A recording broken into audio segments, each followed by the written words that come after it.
Delighted to have you join us on the first conversation this morning. The security situation in the country is becoming alarming by the day, deteriorating, and of course, families are being put into a lot of distress as a result of the security situation in the country. How well is the security apparatus?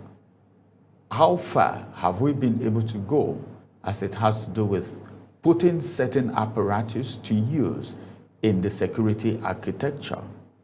What security architecture are we even looking at in the first place? All of these will form basis for our discussion today as we look at the cyberspace, as we look at how some tools can be used as far as security, curbing security in Nigeria is concerned. A lot of people have talked about the place of intelligence as it has to do with curbing security in Nigeria. But how much of this area are we exploring? Is it yielding results? Or we are yet to do the needful the way it ought to be done? Joining me on the conversation is a security professional in the person of Professor Ibrahim Abubakar. It's good to have you join us today on the program, Prof. Yeah, good morning. Let's look at the security situation in the country right now. What's your assessment of the security situation? Are we using the necessary apparatus that we are supposed to use to curb the security situation in the country? Well, the apparatus here is what we call the human intelligence. We are still using the human intelligence. And the human intelligence could have been the best if we have some of the templates in place. But we don't have it. We started in a very wrong footing. So it is taking us time not to actually cut it down. Before now, yes, in the 60s, in the 70s, we have the human intelligence was very, very adequate for Nigeria. But we did not take consideration of some of the broader line, the growth template, the developmental template, the population. We did not take all those things into consideration. So we start collapsing over time. And we collapsed very wide and we couldn't follow the trend of things. Now, worldwide, the human intelligence is no longer of significance. Not totally obsolete, but no longer of significance. Engineering and technology has taken over. And this is the space we have not been able to occupy at all. We are nowhere near it. We are not even close to it at all. Those who are trained in these areas are not being used by the Nigerian government. So they are doing well in their own various areas, but they are not being identified to be used in the space that we are supposed to occupy. Thirdly, we are of the same classification some years ago with India and some of these countries. We were far behind, we were far above China. But today we cannot compare ourselves with China, and we cannot even compare ourselves with India. So this is where we are in when you're talking of human intelligence, yes, but we are not using it. We are still not using it because the template is not there. All right, let's look at the security situation in the country as it is right now. What is your assessment? Can we say we have recorded improvement in curbing security, curbing insecurity in the system? You can't curb what you don't have adequate knowledge of. So we are always swimming in the murky water to see what we can hold or drag on, but we are not inputting.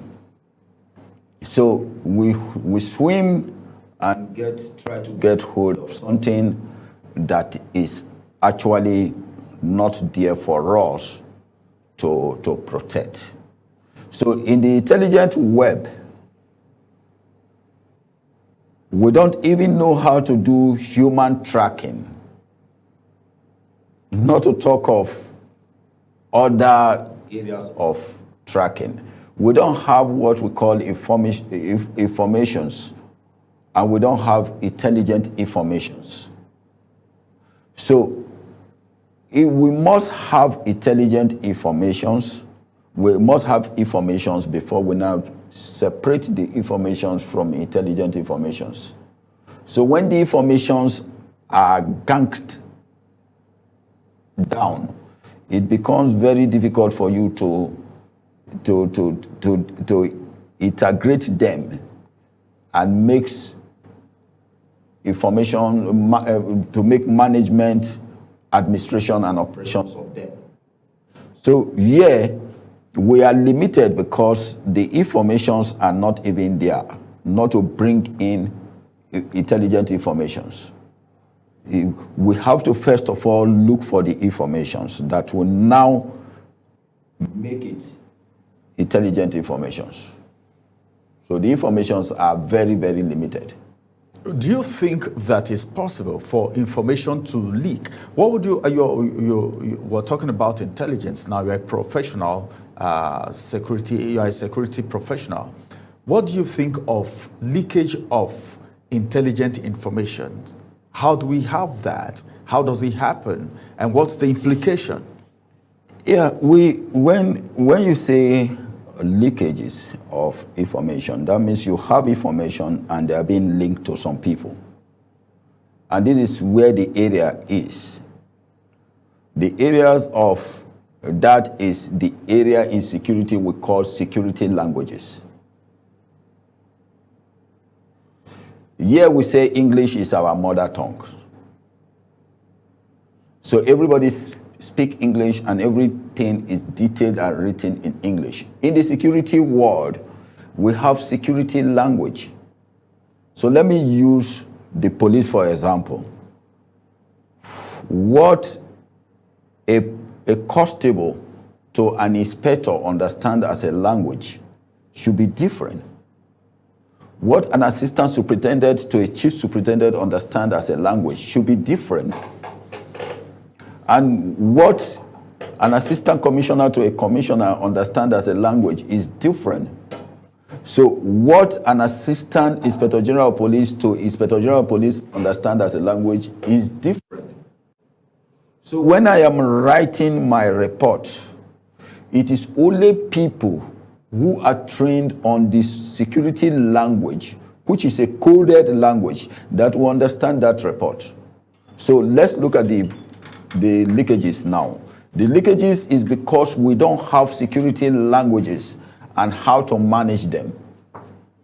And you have a right, like in Germany, for example, the security service change their language every year.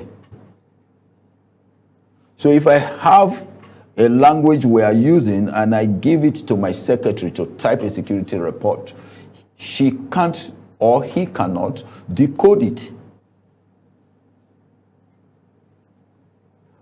So, but when you are writing a language, you are writing a security report in English, it's a friend to a friend to a friend to a friend. So this thing is against my friend. So you will call your friend. Tell your friend that, this is what Oga has written against you. And the friend will tell another friend and tell another friend, oh, this is what has been written against your friend. So that is why we have a lot of leakages, because we are not trained on security languages. Okay, let's bring in a situation now.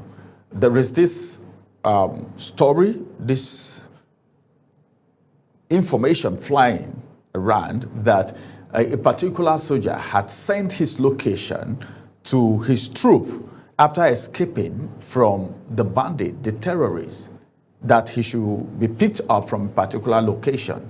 And the next thing is, instead of his troop arriving, it was, of course, the terrorists that arrived, and at the end of the day, his life was taken. In that kind of situation, can we say that information that he sent to his troop was being leaked, as it's been alleged that there are some informants? Is it possible at all to have informants, all right, among the troops who give information to the bandit, the terrorists? Is it possible? Well, as it's been alleged anyway. Two things. These terrorists, or bandits, or whatever name we call them, do they have what we call the jack up? Are they having technological intelligence? Because if they have a technological intelligence and they have a hack up, the only thing they do is, this is your phone, and scrutinize with their phone, and all your information here transferred to their phone. You're talking as an expert now. Yes. So all they need is, this is their phone, and they have a hookup on this phone. They link it to your phone, and all your information transferred. Your phone can be there, and this phone is here, and I have already collected all your information, whether WhatsApp or whatever. Forget whether they said WhatsApp is encrypted. That is just the word, but then all your information has been transferred. So they can let go. If they are technologically intelligent, then they can let go and still be using your informations here. That could be one thing, if they have technological information. Then the other possibility is also that somebody compromised. So you weigh the two cons. It's very difficult for me to say somebody has compromised, even as I know that they compromise most times. But there is the possibility of we looking at it as there was a jack up, and all informations of him were already in their system, and they were monitoring and getting information through that. All right. Let's look at, because some questions are coming to my mind when you, because of this analogy that you gave. Meaning, number one, the terrorists need to have someone who is technologically inclined, all right, to do all of that, which is very possible because of the kind of weapons that they have. It takes some form of techniques, all right, technical knowledge to actually do that. Is that so? Yeah, you must have that technological intelligence. Meaning there's a software that does that, right? Or Jacob is a mechanics which comprises of software and hardware system. Okay, that's what the Jacob is. Yes. All right. Let's don't go into that detail because our viewers may not understand all of that. Now, let's talk about this. Some people have complained in the past that, like you talk about Jacob now, it means if a terrorist is arrested, because we've heard of terrorists surrendering, some have been arrested and all of that, meaning with the Jacob, information can be gotten from their phone, which could be useful as it has to do with intelligence if we really want to curb insecurity in the country. Yes. You from all education, if you are not actually into the system, and you are not grounded technologically, it is very difficult for you to talk of coping advanced insecurity in any society today.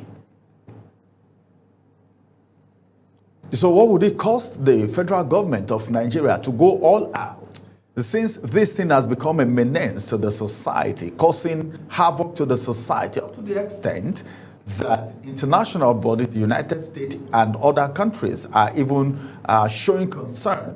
What would it cost the federal government or the authorities concerned to, because let's take for instance, the Minister of Communication is in charge of telecoms and of course some other communication and other things that happens in the cyberspace. Don't you think, what would it cost the authorities to take advantage of all of these, to gather intelligent informations as it has to do with tracking of these terrorists? Because they use phone, collect ransom, sometimes they even send messages and all of that. So what's happening? Oh, well, when people say they have to employ some other technological means to get people or to get informations like the issues of kidnapping, banditry, and terrorism, that is okay. But do you know that our system today has not been able to build professionals on human tracking? Before we go advanced, common human tracking. Somebody is living here to Kefi.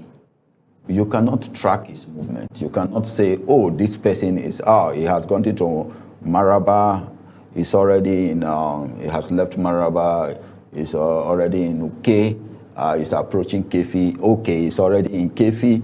We don't have these facilities for human tracking. Sometimes I laugh when I see the security men on route lining because one executive has to travel. Who told you that you are saving the executive's life? What did you perform along the route lining? Nothing. Anybody that wants to take advantage of the situation will take advantage of the situation.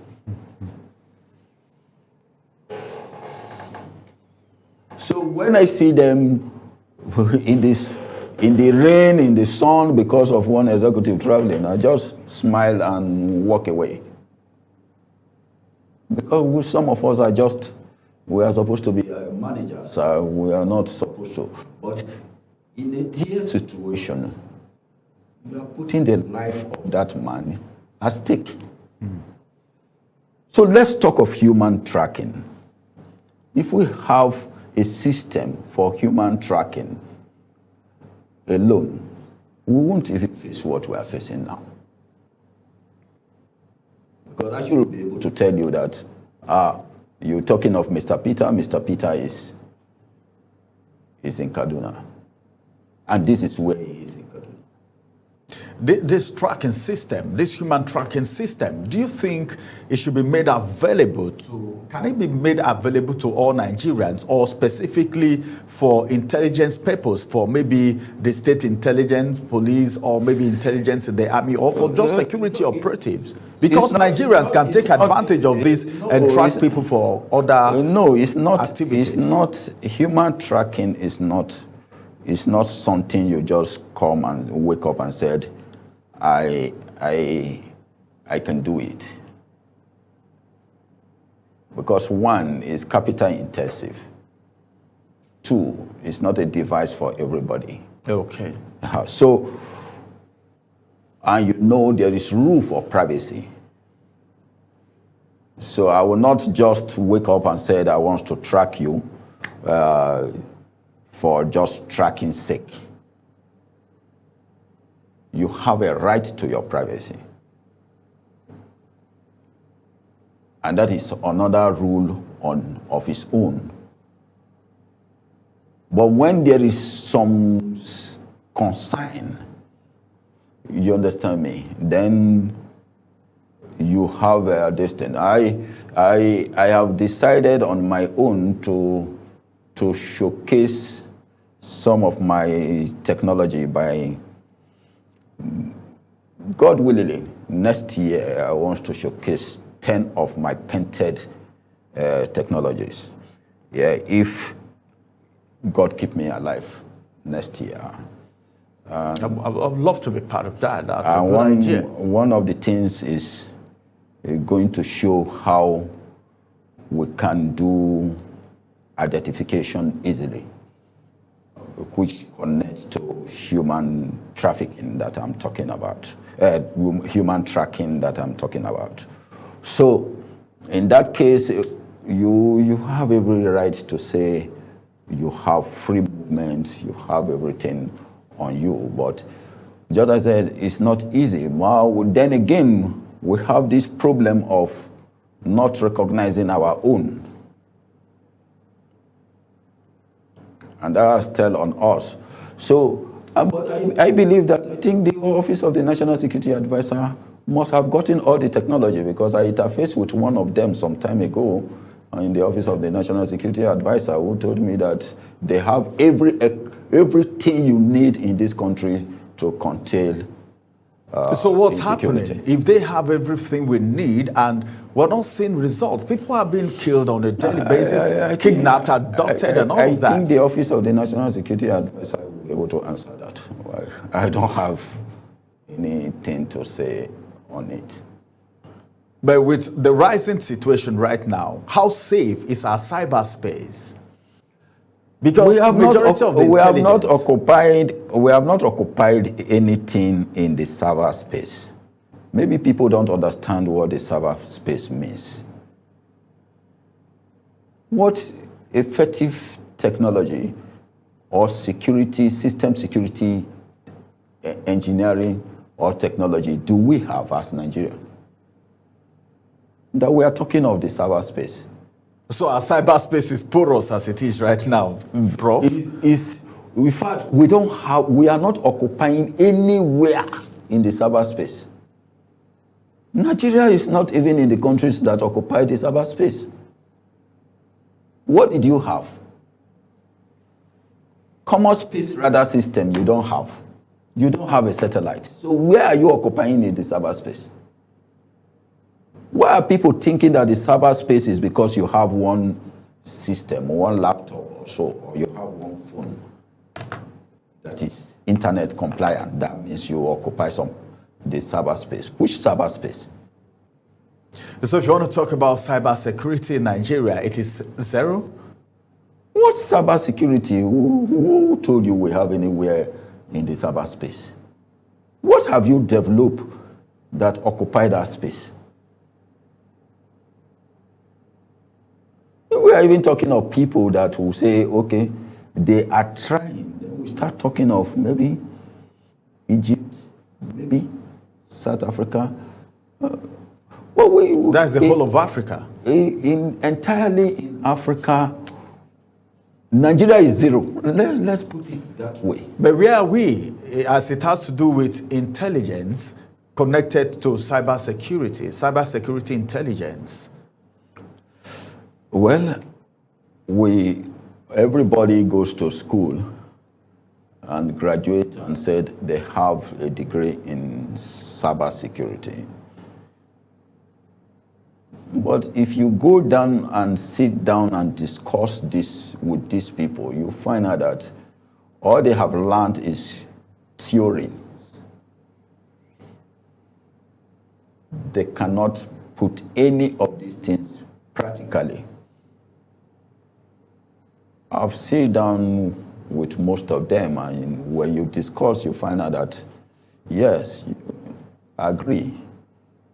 You have submitted one research that was taken from garbage in, garbage out, and submit that was not detailed. But practically, somebody who has read cybersecurity cannot do common hacking. Oh, all right, Prof. Well, So they are not where you're placing Nigeria right now, it means we are down below. No, we are as not it has down. to do with, We are not down below. I am a intelligence. Nigerian. With As it all has to due do with respect. intelligence I and know- security, I know- the cyberspace, Yes, cybersecurity. we are not occupying anywhere. And We are they not know- occupying anywhere. Yes, ask them. They know that we are not occupying anywhere. But meaning the statement by the person who spoke to you from the office of the National Security Advisor is nothing to go by. That's No, the case. no. What he said is just what we call aggrandizing impositions and clouding of to boost an official ego. Okay, all right. That's administrative, boosting an administrative ego. Yes. All right. Well, I wish to make people, the ordinary people, believe who were that, there with us as we were discussing, feel that, they are hold them at a very high esteem. Yes, all right. That is just all. Well, our time is up. I would have loved us to talk more about this because this is intelligence that we're talking about here. Maybe the next time we will have you on this program again, maybe we will be looking at security tips. If we are not there yet in the cyberspace, as it has to do with cybersecurity, cyber intelligence, and all of that, tracking, human monitoring, tracking, and all of that, then we have a very long way to go. So we need some tips in our hands, at least, should I call it a first aid security tips? I don't know what to call it right now. Thank you very much, Prof. I don't know the security tips you are talking of, but whatever it is, we will look into it and see what we can make out of it. All right. Thank you very much, Thank you. Prof. Thank you. Well, it's been a very wonderful time with Professor Ibrahim Abubakar.